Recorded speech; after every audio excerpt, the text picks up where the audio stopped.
it is I, Elle-C, and together with my bestie Lexus, we will be hosting ROM Ramblings today, and we'll be joined by multiple people, including Arus218, and Warchief Reviews, and other people. Here we go. Orc is already here. What up? Hello? Hello? Hello. Voice connected. Yep, there we go. Yes, hello, Orc. How are you today? Tired. Anyways. Iris is not yet here, so it's just you and me right now. What you got planned? You wanted to play. Actually, looks like Iris is here. Okay. Hello, Iris. Hello. Alright. So, you got anything planned for today, Iris? Oh, you wanted to play. There's a server, right? Yeah, go ahead. Go ahead and play. I think our Orc wants to talk about stuff, so we can talk about that, especially when Ronnie gets here. Yeah. Okay.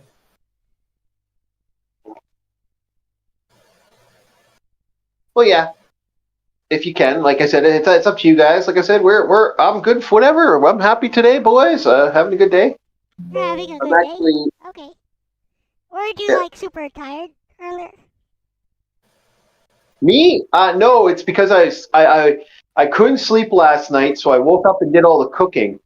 So I'm done cooking, and then I went back to bed. Yep, I guess Now that I'm works just out.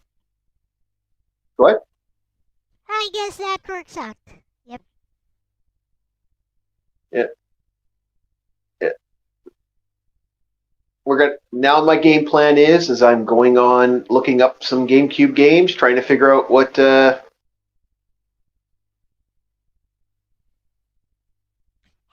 Draconic Devotee and Nagato. Welcome to the stream.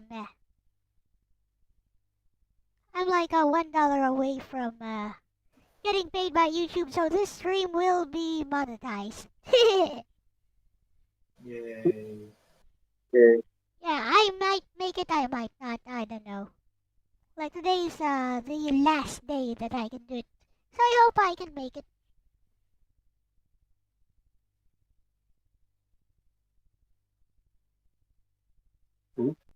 Hope so too.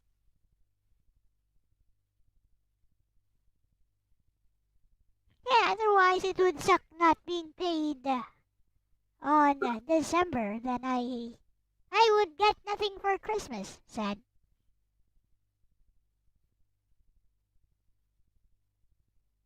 Yeah, that would suck. So how much do you need to be monetized? No, I'm already monetized. So, like, I just need to make the payout, which is $100. I'm like, right now I am at $99. So, yeah, I should be able to make it. I hope with this stream. But let's see. Yeah, let me check. Are we lagging? No, I don't think we are. But anyways. So, 99.34. So, less than $1 actually. Yeah. Is what I need to get monetized. Well, not monetized. To get paid. No, yeah. To get paid for next month.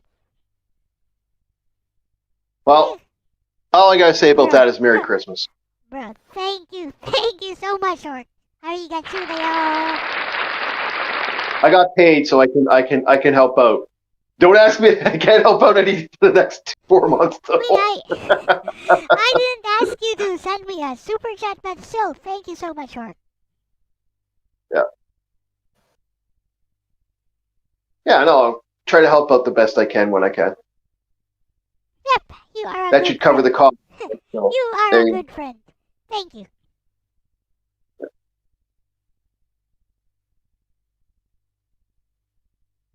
Current blending accuracy is basic. So, He's going to play Final Fantasy VII game orc. Oh no. Oh no. I'm actually looking for a game. I can't remember the name of it. And now it's annoying me. I thought it was on the GameCube, but maybe I was wrong.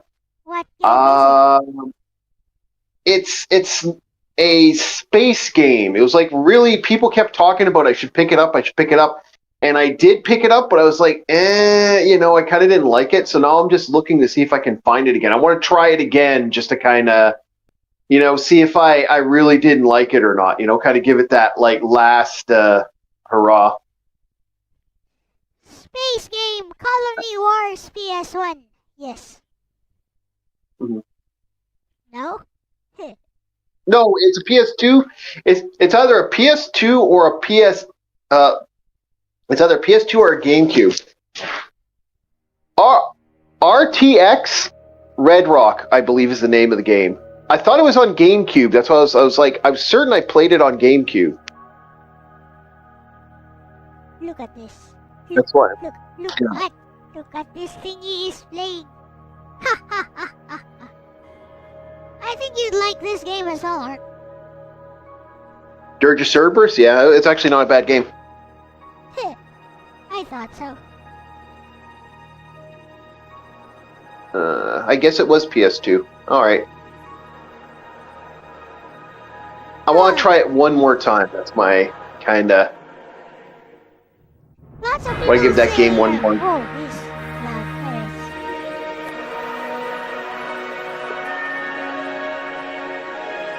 So Marvel Cosmic Invasion comes out on the 1st.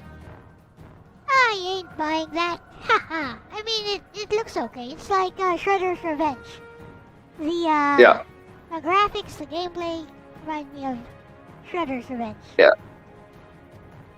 I'm just hoping that like it's worth the money. Like I'm kind of like, see, the problem is it going to be is it going to be a $70 game, or is it actually are they going to be smart and make it like a $30-$40 game and have 1,000 people buy it? Yeah, I'd say it's probably gonna be at like $30 at launch, or probably even cheaper. Oh hell! What the hell? Man, people say that they don't have adult games on what's it called on Steam. Holy crap! I was just Yes, clicking they at a do. new game. And, whoa! Yes, they do. I mean, look at this Nasia. Yeah. Here, I'll type it out. Like no way I can play this live stream. Here, I'll type this out. I mean, there's tons of them. There's also Butt Night, which is totally 100% an adult game. There is also, what is that? I forgot. I'm not gonna lie. That blew that kind of floored me because I was like, oh look, an RPG. What's this RPG? Bam! Whoa! That made me go, what the fuck? Hello, Because I'm not Lucifer looking for Starlet. an adult game. I'm looking for a brand new game.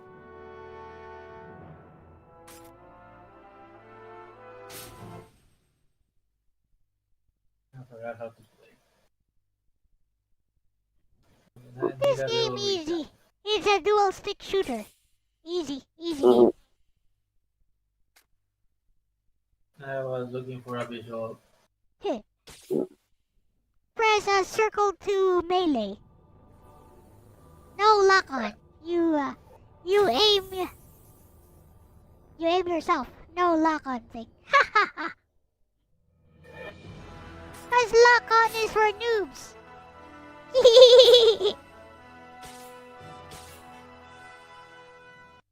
Okay, so these are properly discounted. Well, it's an easy game. Yep. Easy game for babies.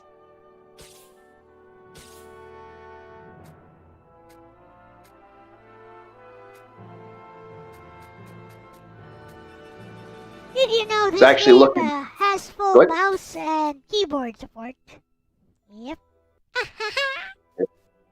You can plug in You can plug in a USB mouse and keyboard to play this game on a real PS2. Oh yeah, forgot about that.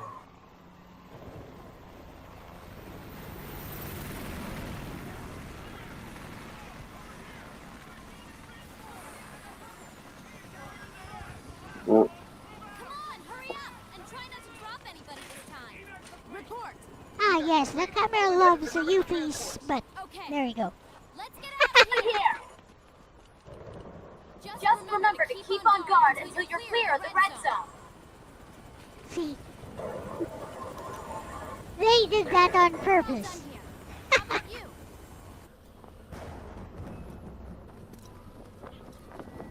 Finished. But Yuffie, I want you to check the Mako cannon. But we already... What the... Just as I thought. Hold on. Hold okay, on. there we go. This is crazy. There's no way anybody could be up there. No! Yuffie, rendezvous with Cloud and the others. It looks like I still have some work to do. Hey, whoa! Vincent? Get out of there! I have a bad feeling about this!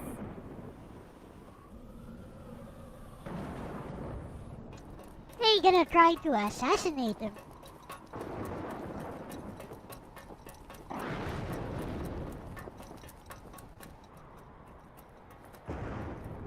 Alrighty.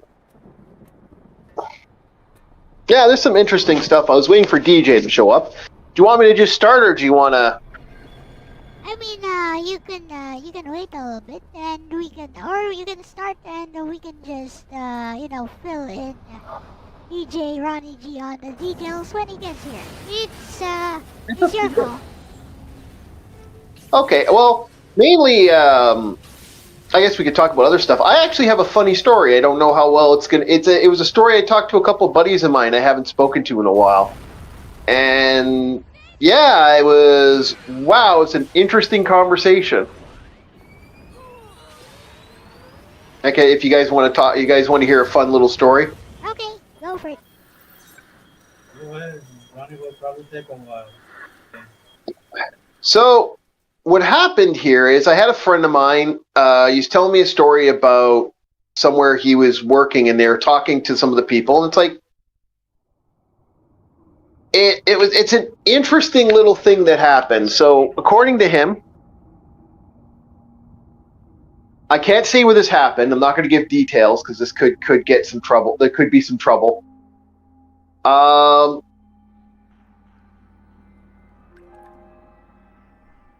As my friend puts it, he hears a story about this individual. Someone had this certain individual of a certain organization, a certain grouping, if you like to put it that way, Okay. was showing up at this person's house, at this person's place of living. Now, it wasn't him that did this; it was someone else. He hears it through somebody else, but. I'm being very things I don't know how much trouble I don't want to get in trouble. So as it was told to me, this drunk idiot showed up and would threaten people. Would threaten people at the place. He's going to burn the place to the ground. Oh, you're scum. Oh, what do you think? And so they call the cops and say, hey, get rid of this guy. This guy's a freaking psychopath. Get him out of here. We don't want him here. And they call, and the cops would take 4 or 5 hours to show up, and it took forever. And it was just one of those things where it was a constant, they would call and bitch, and just the cops just took forever to show up. Okay. So one day, this guy decides, hey, you know, this guy shows up threatening and doing all the things he's been doing. He decides to take a bunch of garbage and throw it into one of the dryers and hit like the hot setting. Okay. Hot garbage. Wonderful. Yeah. Wonderful. Yeah, the smell and everything. So, like I said, they kept calling the cops, kept calling the cops, kept calling the cops. eventually, I guess someone in the building, or people's in the building, or maybe some family members, no one, he's not, we don't know who, decided they had enough. Guy shows up to threaten this person one more time. Okay. Yeah, Mike Wolf talking about that.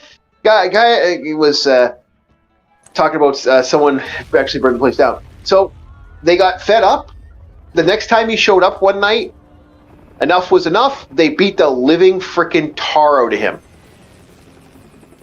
They proceeded to kick the crap out of him in a big way. This guy was beaten and put in traction. Now, the funny thing is, the cops are really upset about this. And now they're like, now apparently this group of people that are living in this house area are being harassed by the cops. Because no one came clear. You know somebody.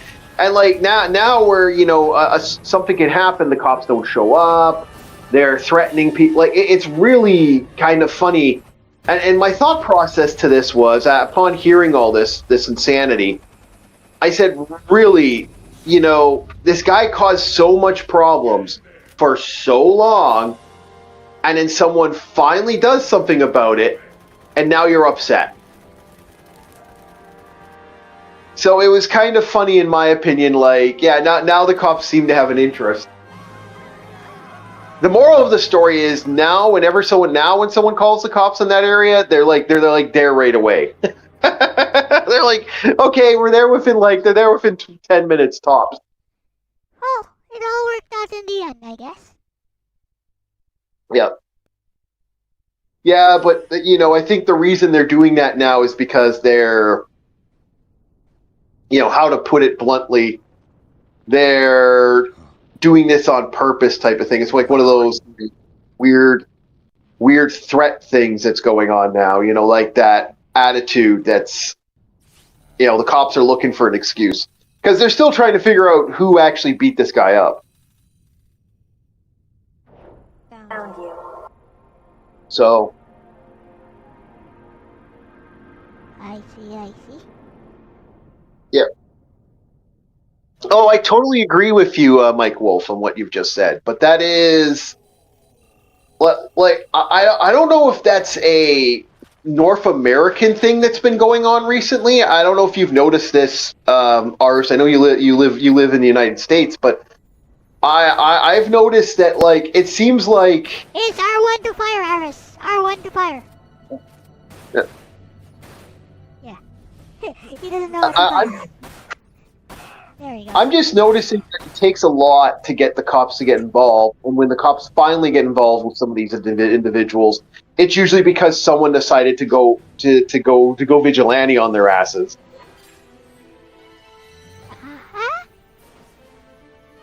I don't know if you guys feel the same way, but I feel like that seems to be a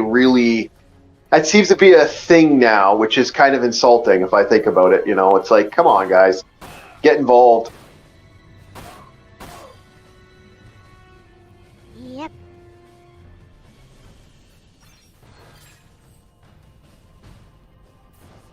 You can circle to melee, by the way.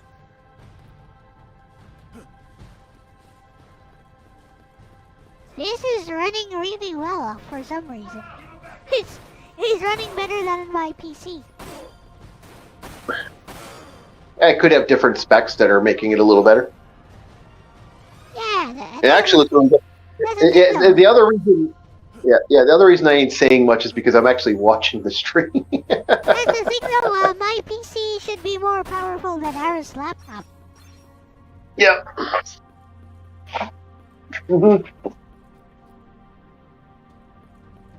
But yeah, it's running super smooth here.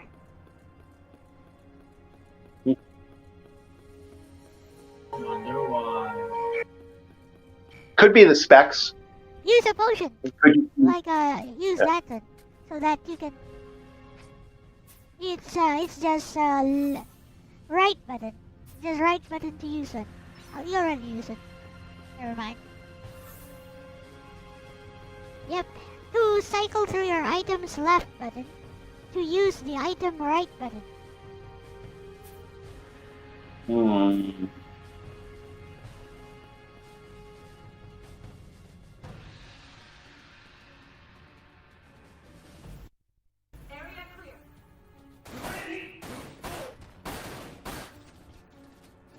You can melee with circle, by the way.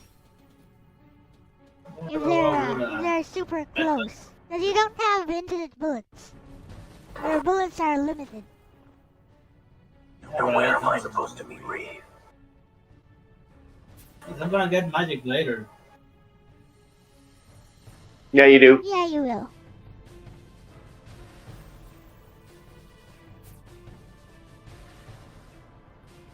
But this is where it starts to slow down for me. This area. Let's see what happens here.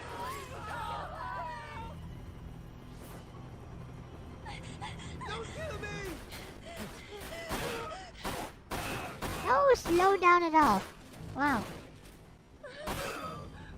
What settings are you using? This looks super smooth. Yeah, using PCX2. Like so. I'm also using PCSX2.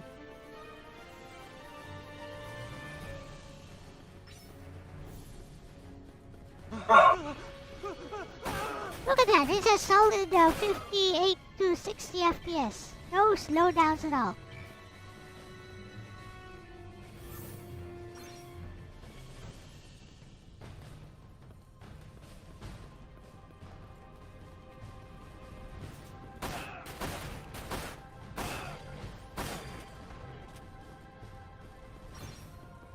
Yeah, no, it actually looks really good. That's why I'm like, I'm stopped because I'm watching and I keep I keep like, oh yeah, you were talking about stuff, aren't we? You should try this game on your like mini PC or it might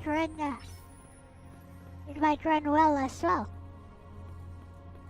I think I need to tweak my own settings on PCSX2. It is not running well. No, not anymore. I did tweak mine. It did help out. I had to look through a couple things. I also noticed I had a brand new update that hit, and that seemed to have fixed a lot of stuff. Oh, I see. I use the nightly build. I use a nightly build, so there's like an update every few minutes on it. Yeah. So I also, like I said, I'm also testing out because Duck Station works amazing. Like, thank you for helping me with the Duck Station. That is so far, like, other than like some lagging issues with Deception 2, I haven't had any problems, and it's run games I've been wanting to play for a long time, like Valkyrie Profile 1. I've tested some other games; they all seem to be working. So that to me is, makes me a very happy duck. Nice. Yeah. So people complain And then I got about. By the way, people complained about this game when it first came out, and then reviewers, especially online, kind of bombed it and said it had terrible controls. And some people will parrot that even though they've never played it, and they're gonna say, "Well, the game has terrible controls," and blah blah blah blah. But having played it myself, I'd say, what were these guys thinking? This is a good game. Yeah, I don't understand it either. It's not the greatest looking game, but it's still good. Like, it's like I said, when I get my new computer, I might have to do some updates and fixes. Because I'm in a debate if I'm going to convert this to my little mini laptop is either going to be, or my mini computer is either going to be the ROM one, and then I'll switch the new one to being the PC games, or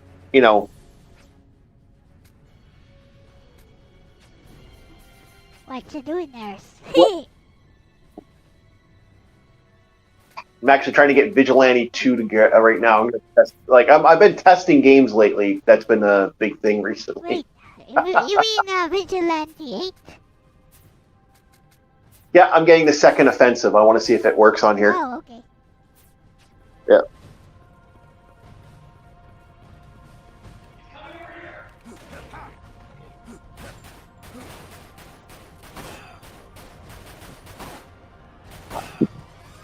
Wow, that guy shot like 20 times and hit you all of one time. All right, there we go. That's the collection. Well, we got a couple other ones on here. I'm so mad. I got Steam Work of Arcana, and I wanted to live stream it. It just did not want to live stream. So did Jade Empire. I want to play both of those. And it's like, damn it, neither of those will live stream. The boxes contain stuff, by the way. Just melee them. No, the white ones. Yeah, you can slap.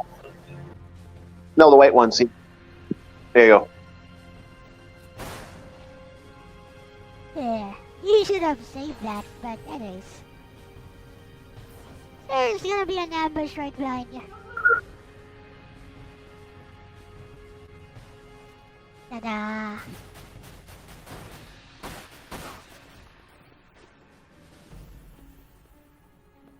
I forgot, okay. Oh, yeah. There she is. Right. Okay, it's not coming in that loud.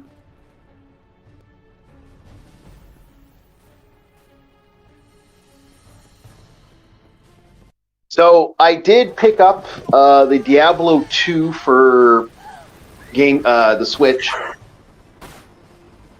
I had to go through I had to jump through so many portals for a game I'm going to play offline.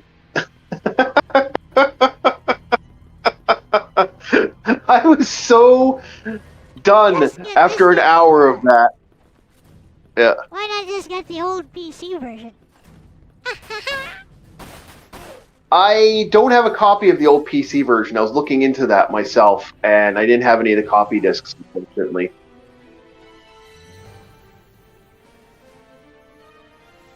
Mike Wolf is asking if you have a Dreamcast emulator because Vigilante 8 looks good at that. On the Dreamcast. I do not. One of the ones I haven't picked up.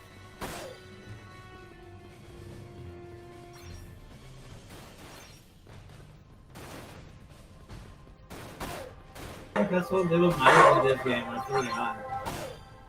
That might be one of the things they complain about. Gameplay limit, because you can spam fire one on the original game a bit more than this. Yeah.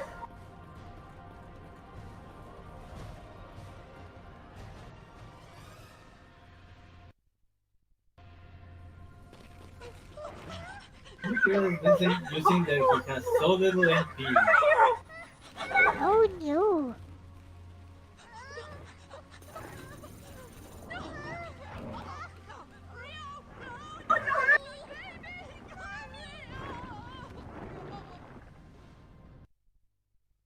And just like that.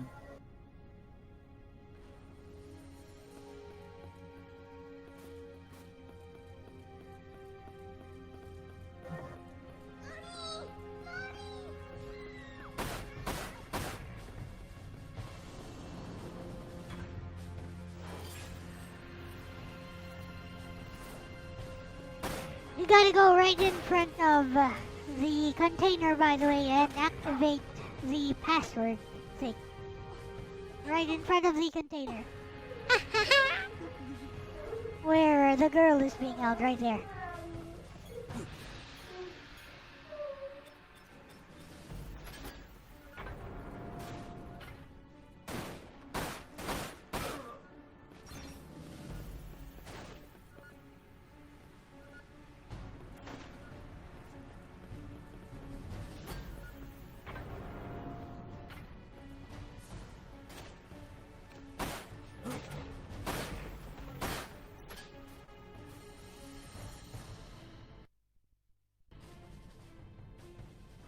You've only set up emulators through MUOS, which technically doesn't count. Apparently there's like a multi-system emulator better than RetroArch called Firelink or something. Wait, I've been hearing about that. Is it any good? Firelink, Firefly, I have no idea. I was thinking of testing it out myself. Okay. I hate to say it, I always go back to the main emulators. Like hell, I went back to Nestopia. They're just playing a little better than Messam. It was. Apparently Messen is the most accurate NES emulator. It is like Messen is or Nestopia. Messen apparently is the most accurate. I was running into nothing but glitching. That's why I just kind of stopped. Like I was noting a lot of frame issues. Like I like there's certain things that I should be able to play the game on full screen and not have the problems I was having.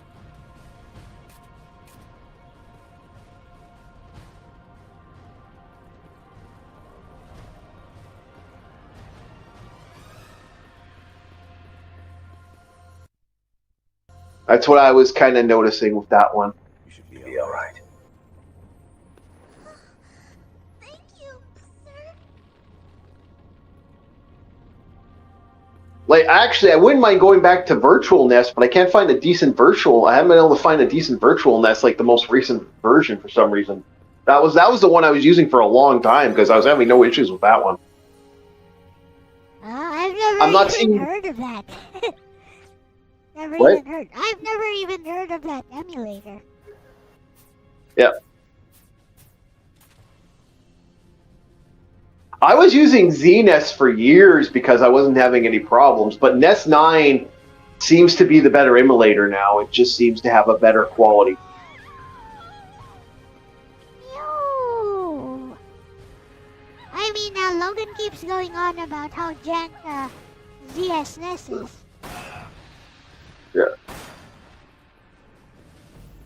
It is. It's not as good as it was. Like there's a lot of issues I've noticed in the last little bit that were not as bad as they are now.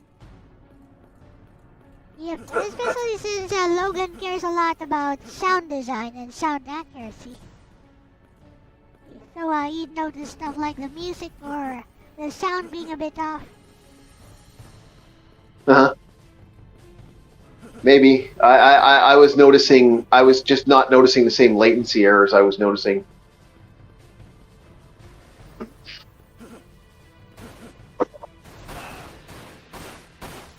Logan loves no better. No Kurumi loves no better. They both love no better. Huh, maybe. Who likes no better? Next to us. It ain't me. I actually did play it. I actually finally played it. My friend of mine had it. Because a friend of mine's a horror, like a Dark Soul freak. So he picked it up for that. Yeah, how far did you get? I have no idea. I never sat down to watch a full playthrough. I played a little bit, but not much. You might wanna heal us. I think. Yeah. I think I watched you play it a little more because I was like, you were in the background while I was working at an odd job, and I remember you were playing Novella. And I was sitting there waiting for the guy to return with the Shaw cable box. You Oh, might sorry, wanna- Rogers. you might My wanna heal, apologies. Arus. You're like 98 out of 780 HP.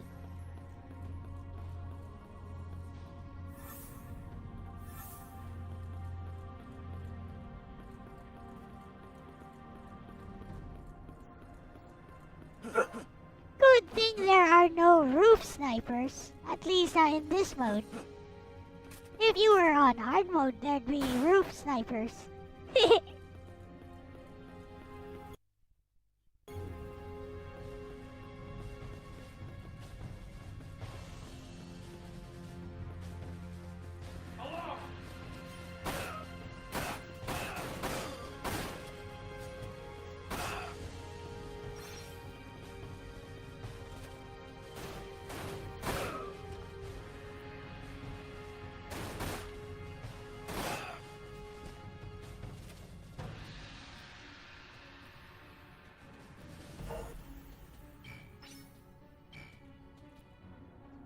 I wonder if Ronnie overslept. I think Ronnie overslept. Well, we might as well get started on the numerology, or numerology as it's referred to as. So, what do you know about numerology? I mean, it's like astrology. It's like a different flavor of astrology. And it's all a bunch of BS. That's all. Well, a lot of people believe that numerology or numology is the way to look at the reality of existence based off numbers. That's discrete mathematics, not numerology. No, this is numology. This is the idea of mathematics being used to look at reality, and that everything has prime numbers and excessive numbers, and society kind of shifts based off those numbers. You can literally find all the magical codes and myths and legends are based off that, because the idea is that magic, the numbers exist in everything. Reality, kind of like the first ancient wording and the first ancient things that mankind learned, or the first real writing, were numbers. So numbers is like a sacred art.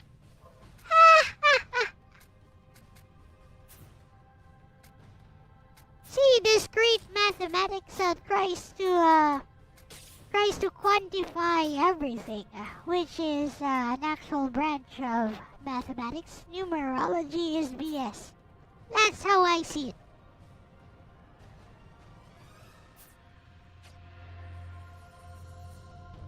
Yeah.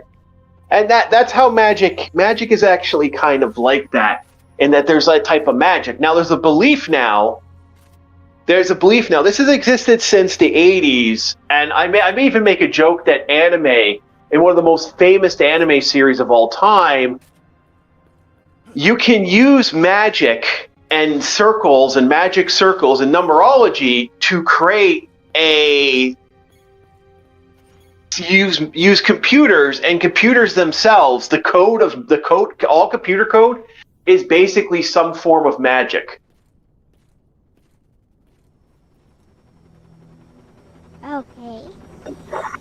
Yeah, and that AI is actually a form of magic now. We are actually creating our own digital devils. This is a theory that was brought up to me recently.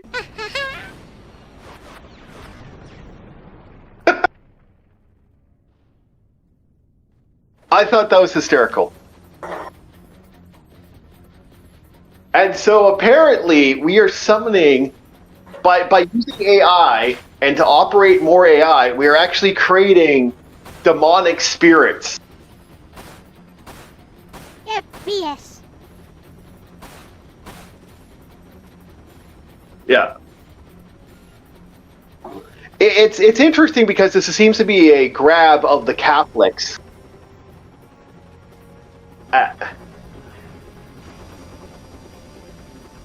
Now. I think you got cut off there.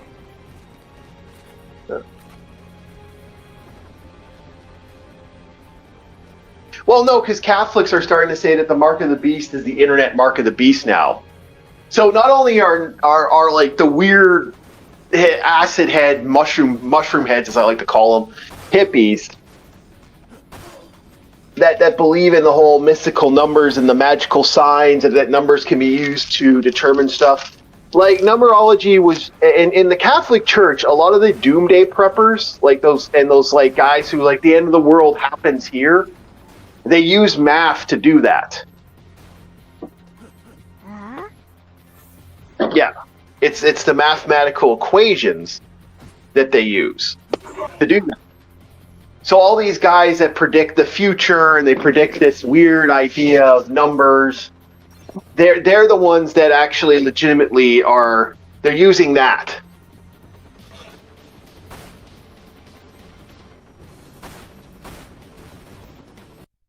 So they're using these, like, you know, the Bible has so many verses and X, and the numbers in that verses are corporate. That's how numerology works. So that's how these guys are using this form of witchcraft. I mean, I really don't see how it's witchcraft.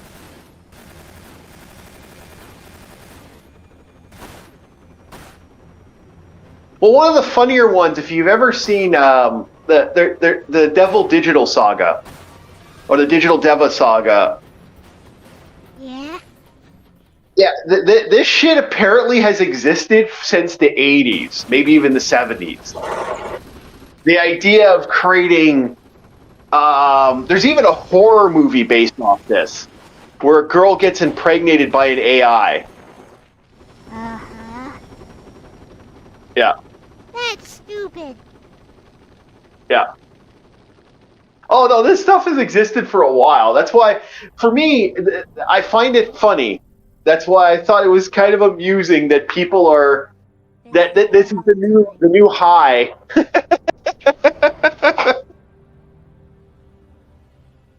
We found you. Oh, Is this the one? Yes. And I thought DJ would have found that amusing. That's a, you know... I thought you guys would find that kind of funny. I mean, I just find it stupid. You find it stupid? Yeah. There are people that believe this down to the wire. Like, there are people who are actually falling into this weird pattern of absolute belief.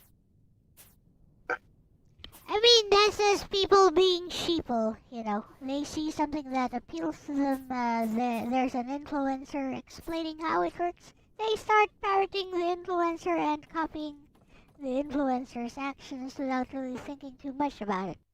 That's just how sheeple work. Yeah, I agree.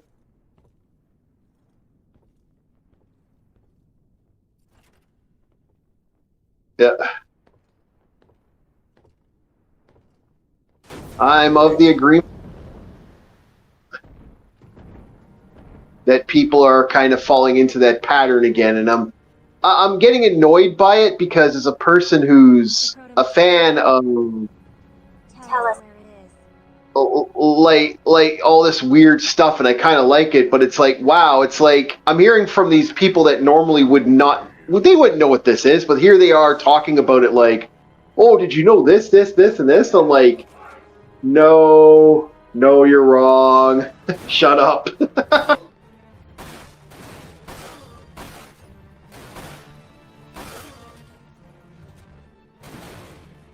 I'm getting more moody in my old age.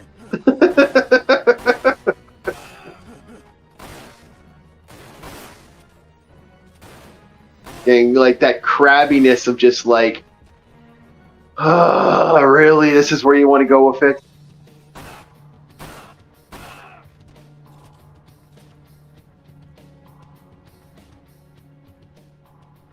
Challenge accepted.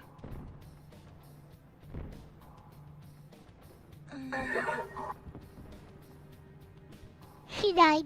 The end. This way.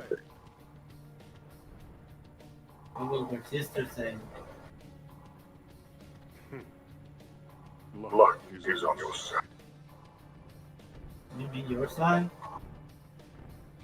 I'm about to tear them apart. I'm sorry.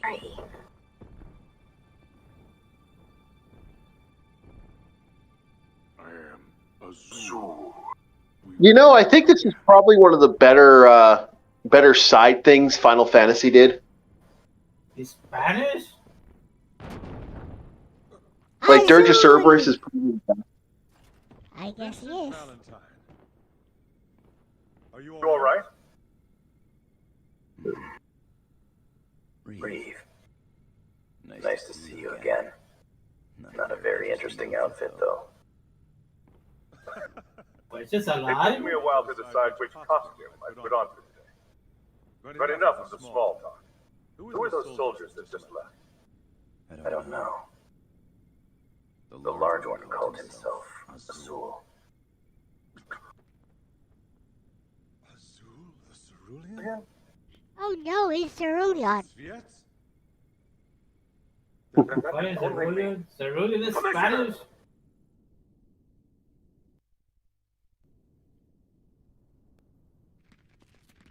He called himself Blue. Yep, Azul. We'll discuss this later. Hey, I gotta ask a question. How is there Spanish in how are there Spanish people in the Final Fantasy franchise? Breathe. Well, that's Like- not a good game. You got a mix of everything, same as Dragon Quest. Hey, Cerulean is here. Hello, Cerulean. Hey, You fought alongside us 3 years ago. We need your help once more.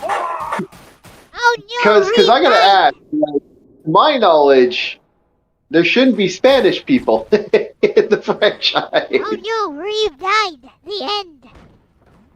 It was a fake.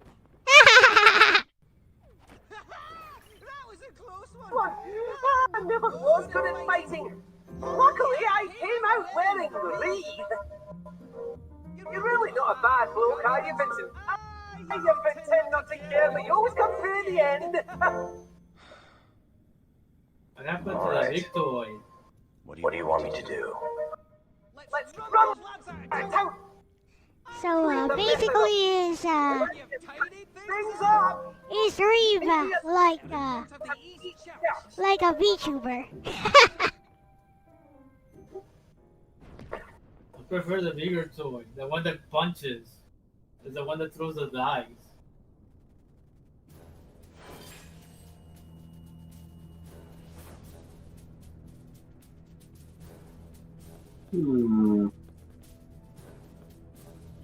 Why does this game run so well on Arus laptop? I don't get it.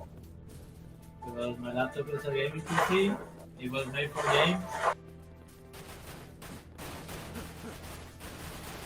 That could be it. Yeah, maybe it's because I'm also running the VTuber software itself. It also that actually I think that's more of a reason, isn't it? Like you do if you're running that, wouldn't that slow your stuff down? You should try just playing about VTubing it and see what happens. Yeah, I guess it would.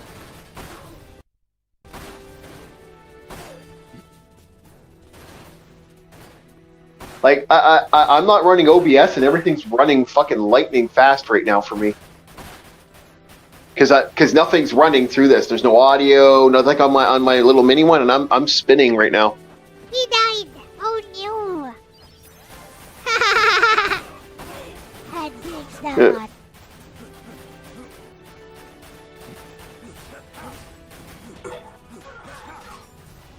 There we go. Vulgar profile, Vigilante 8, Napco, Museum. We are good.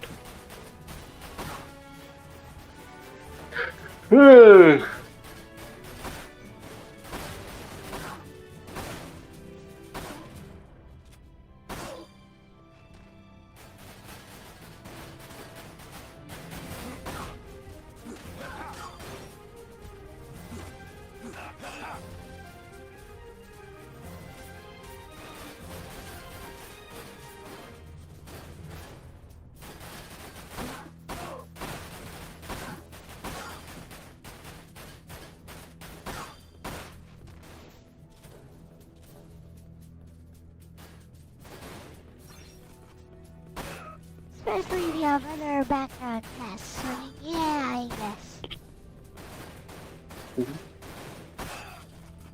I still want to get Steam Work of Arcanum on a live stream eventually. Just like couldn't get it working.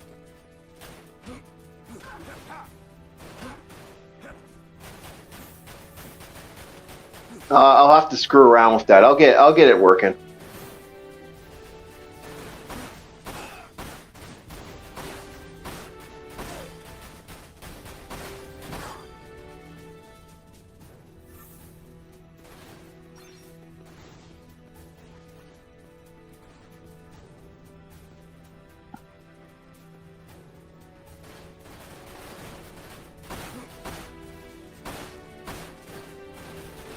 There we go.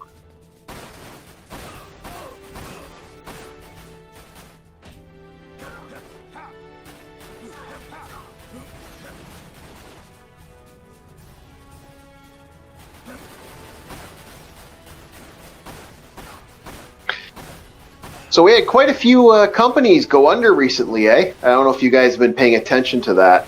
That like Ubisoft had an. But go ahead and tell us about it. So Ubisoft, this is pretty bad. When I was looking at this, I went, "Wow, this is problem." Ubisoft actually had it. You got this kind of floored me. So they're doing their big meeting, like their big stock meeting. Like, hey, here's what's going on. Here's what we're doing. And it's like, we're gonna have this going and off and running and stuff. And so they're basically trying to show people this is what the game plan is. This is what we're doing. And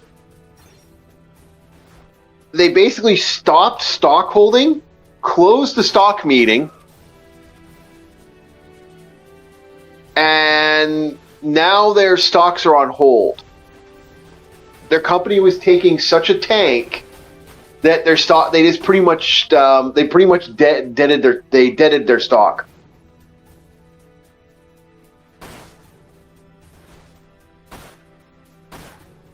I see. Like, that's a bad thing. Yeah, that's a bad thing. Like, that's pretty much dead. Like,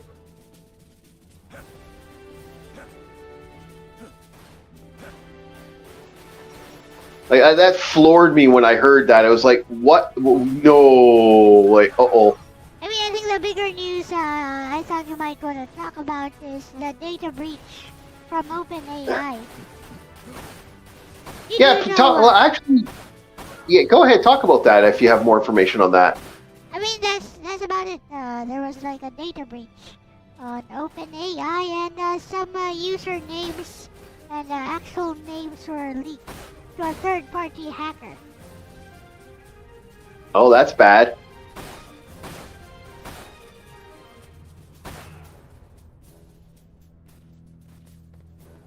We may have some problems if that's the case. I mean, that's about the gist of it. Yeah. Not much. I haven't heard anything else that you basically said. That's why I was like, oh, okay. Do you have more information? You have about the same information I have right now. Yep. Yeah.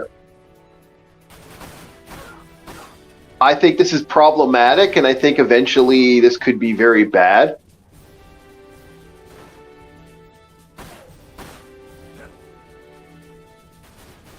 I guess. Like, what are the implications of it, you think?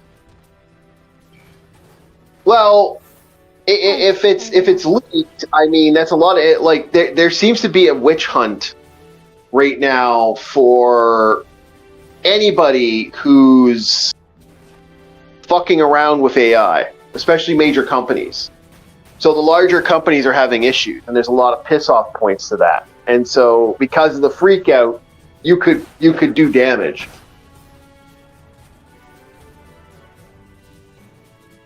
I'm gonna get a pillow. I'm so tired.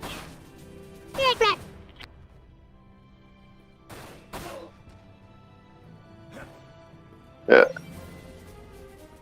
So for me, that's kind of how I look at it. Like the witch hunt over this. I keep saying the witch hunt is stupid because AI is not the problem. It's automation that's the problem, and the immigration that creates a form of a slave class, for fuck's sakes.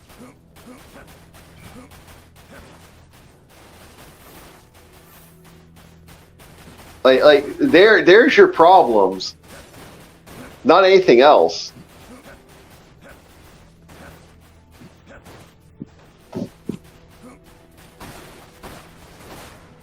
Like that's slavery, and that's slavery at its highest order, and that's the stuff people need to start taking, getting angry about and resolving that. And it's like, because in the end, the game plan will be inevitably, okay, we got robots now. Let's get rid of these. Let's get rid of these people that are in our country. Bye.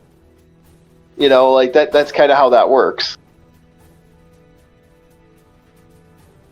And so the job isn't going to go back to the other people. It's going to go right to, you know, fixing that problem, and that's where the issue becomes.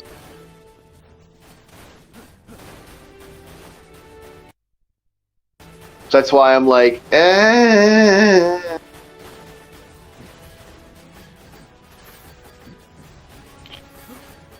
can't believe the motion capture actually saw me doing that. Whatever.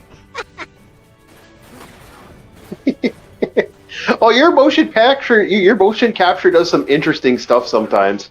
There's been a couple times I've been like, I've almost wanted to send you a message and go stop sleeping.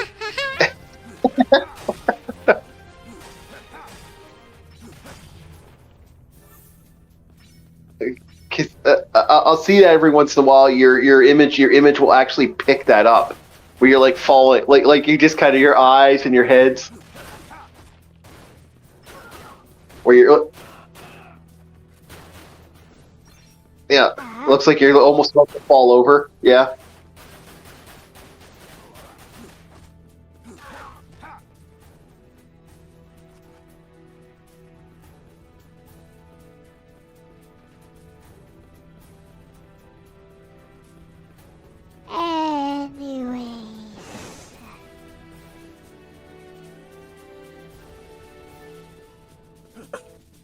Yeah.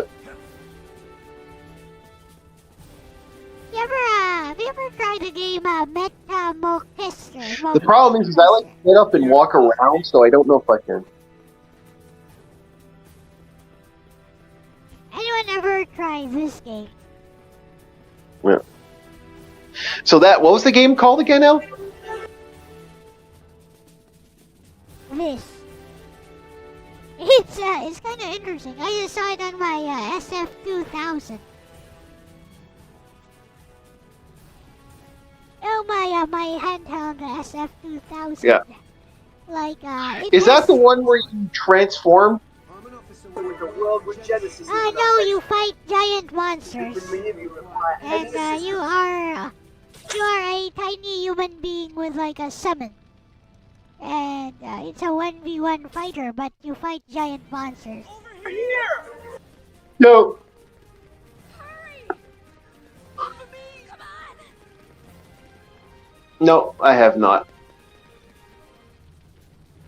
It's a pretty interesting game.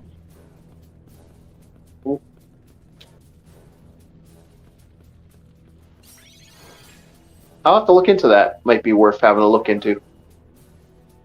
Also has a really weird scrolling because the enemies are gigantic, and you're just a puny human.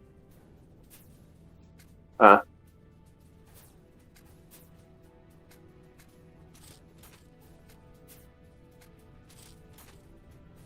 have to pick up some. I do got to pick up a MAME emulator eventually, just not right now.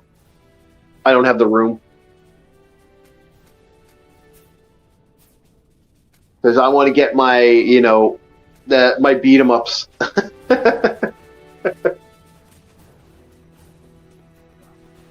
Understandable. I want my Dungeons and Dragon beat 'em ups. Welcome to D&D World.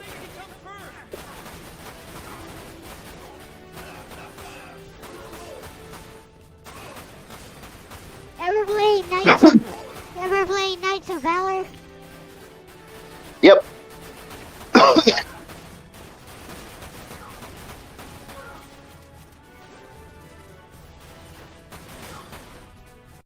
Went down the wrong pipe. Sorry about that. It's all good. Thank you, Valentine. Appreciate the backup. Glad you're on our side, sir.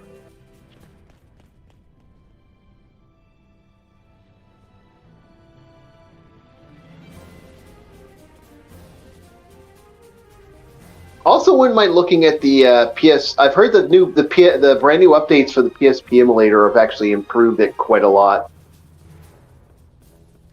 it's always worked fine for me.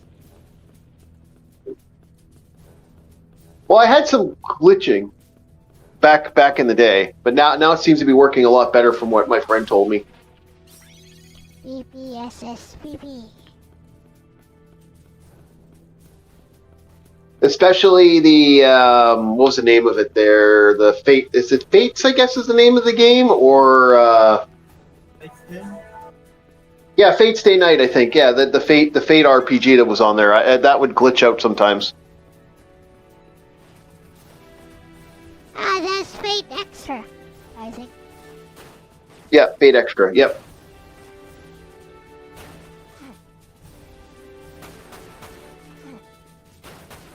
Okay, so there we go. She's up. Is it Fate Extra or is Fate Extra like the one by Gen or Bunchi?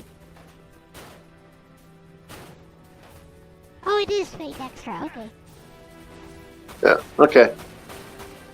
Yeah, I also got pick up the other one. I wouldn't mind trying the Phantasy Star game on there again because the Phantasy Star game was quite fun. Phantasy Star Portable second or something. Mm-hmm. Portable 2, I think. Yep. The one on the PS2, like the ones on the PS2 are pretty good. Yeah, they are. The GameCube one was my favorite, and I have never been able to get that working. That kind of glitches out every time I try. Even on the Dolphin I've tried, it doesn't want to work.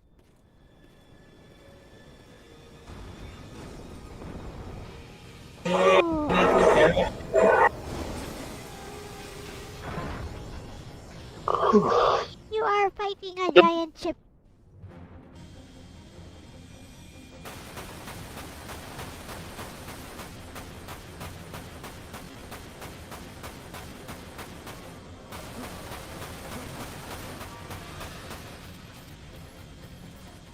So, okay, we got a couple more text here.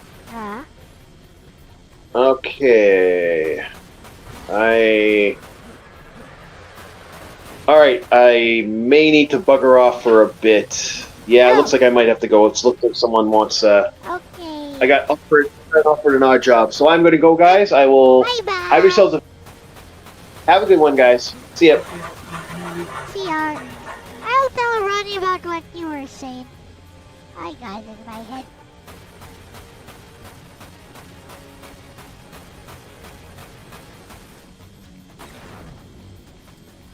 There is a slowdown. There is a slowdown. Finally, there's some slowdown.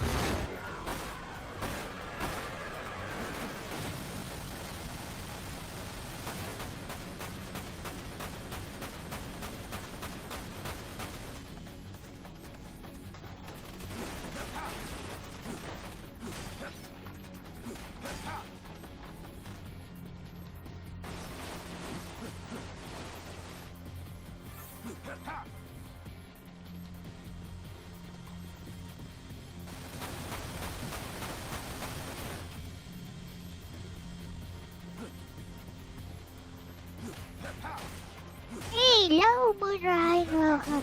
I need to get a pillow quick.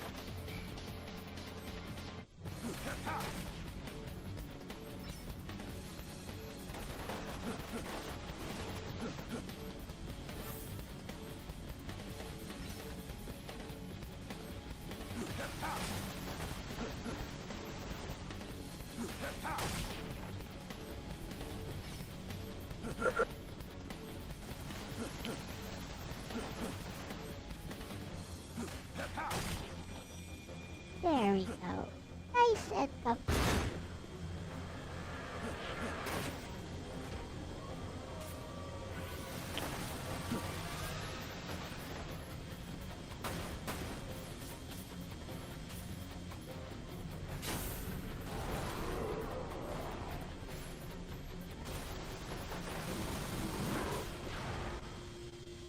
Yeah.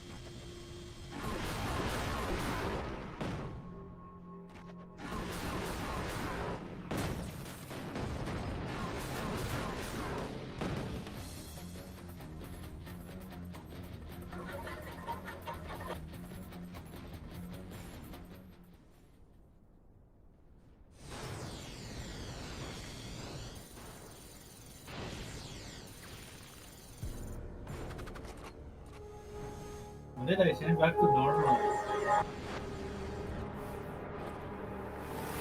He has to look cool while defeating the enemies.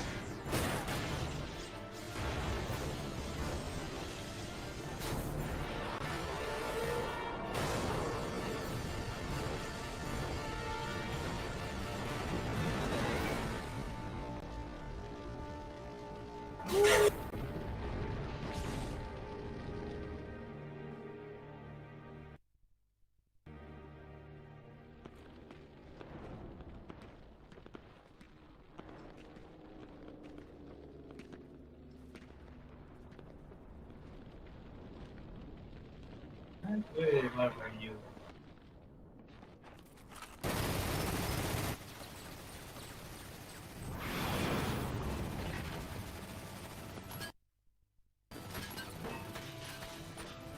Look at that. Reeve got a gun.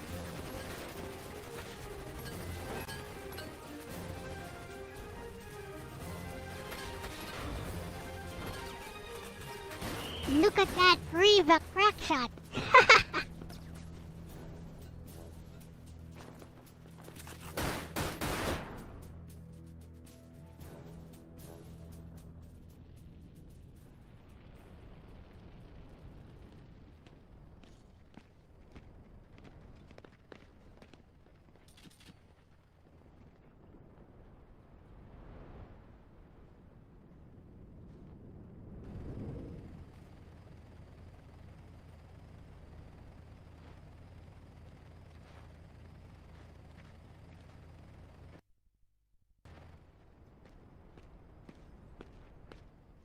Good work, Vincent. The enemy is retreating. It seems they have finally begun their withdrawal from the colony. Good. However, we still require your assistance. Reports our edge is under attack.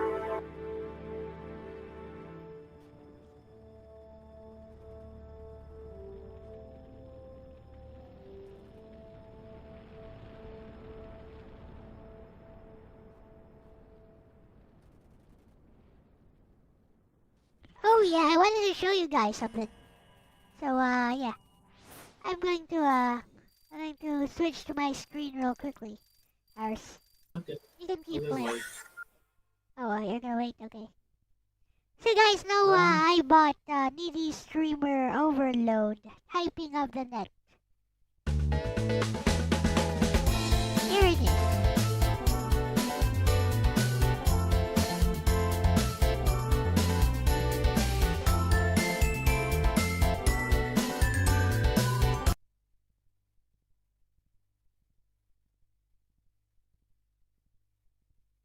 Yeah, there is a hidden mini game which is actually bigger than the actual game.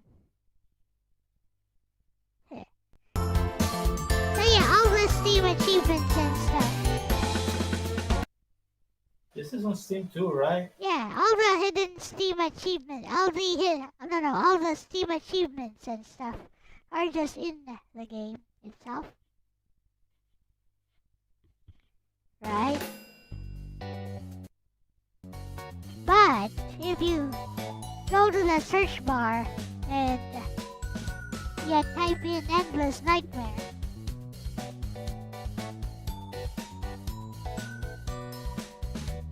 ta-da! Now we click on this.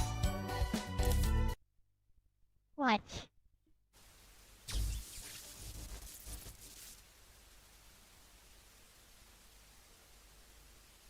Now we have a new game. Look.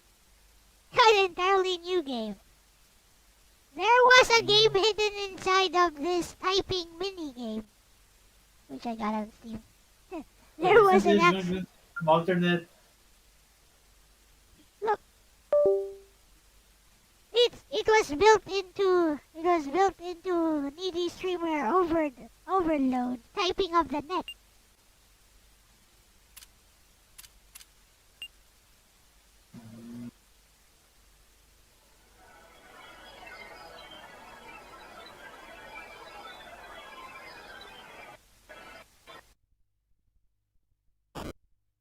You play as Ame.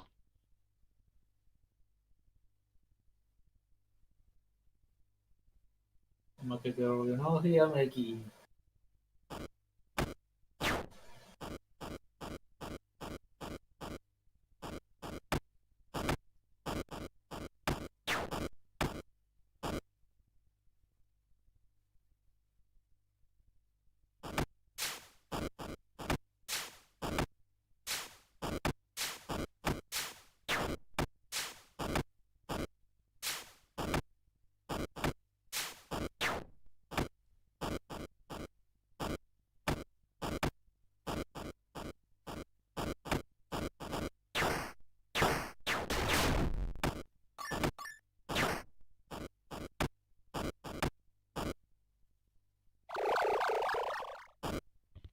See,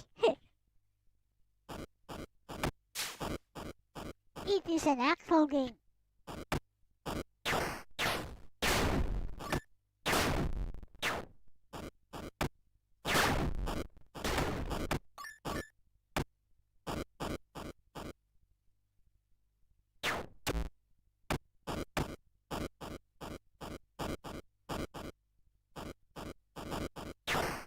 With Mario banging out.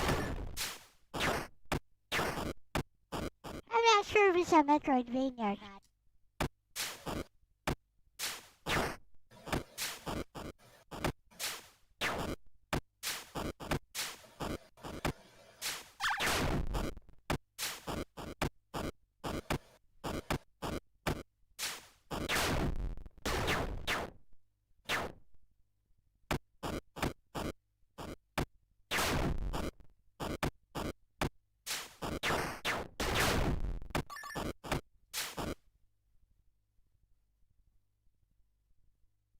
That's another symphony of the brothers elements.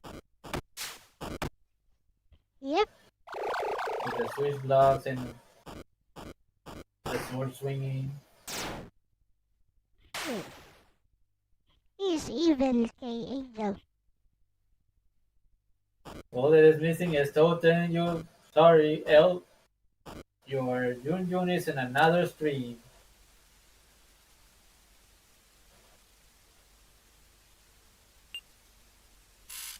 And that's it?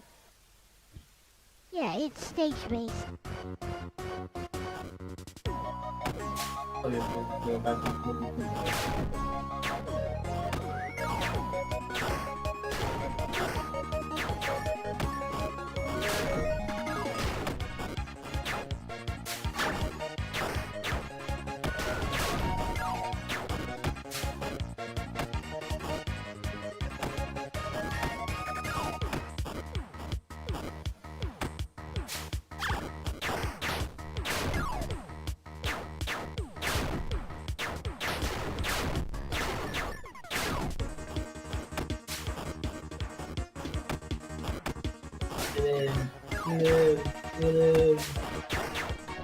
This is internet overdose.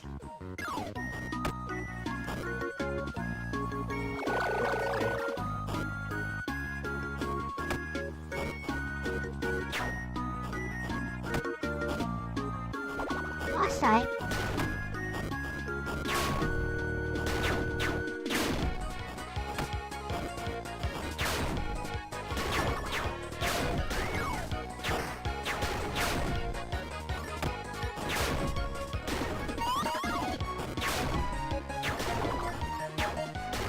What this reminds me of? What? Ruby Arrowtail. Ah, the Ruby game.